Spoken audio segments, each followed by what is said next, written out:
Jom TV Online. Usisahau kusubscribe, kushare na kulike.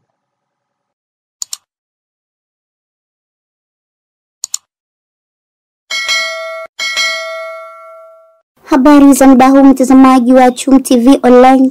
Leo hii tupo katika ofisi ya mkuu wa mkoa wa Kusini Unguja Ayub Mohamed Mahmud, ambapo kamishna mkuu wa mamlaka mapato Zanzibar ZRA Saud Kiondo Othman amefika katika ofisi hii kukutana na mkuu wa mkoa kujitambulisha. Baada ya utambulisho huu, wameahidi kushirikiana katika kuhakikisha kuwa kasi ya ukuaji wa uchumi wa nchi unaimarika. Kwa na sisi kwa upande wa kodi tunapaswa kupanga vizuri. Kuona namna gani tunakuja kutapu hiyo revenue nje ya miradi hiyo na miradi mingine ambayo pengine ilikuwepo hapo.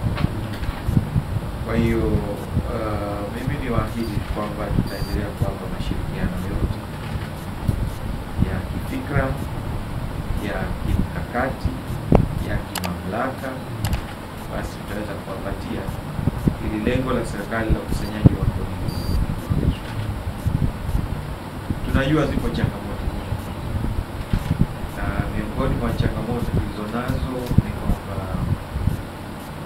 kuna baadhi hasa ya wale wawekezaji wadogo wadogo, kwa sababu mkoa wetu na changamoto ya kuwa ulivyoingia uwekezaji wa utalii nchini Kusini Unguja, wale wenye maeneo walianza kuwekeza wao wenyewe eneo kidogo kuleta watu pale wakae pale kama attachment ya kadhaa, waangalie namna ambavyo wao wanapiga hatua na sisi tuige.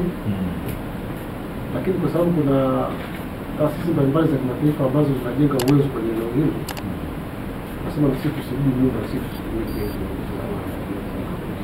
Ndio njia pekee tu ambayo unaweza kupata mapato haraka kuliko sisi kuwa na nini, kuwa ni kama nini, yaani watu watengeneza hela kutumia sisi kabisa. Na la tatu ni hilo la kushukuru namna ambavyo serikali inatusaidia sisi katika kutengeneza vyanzo vya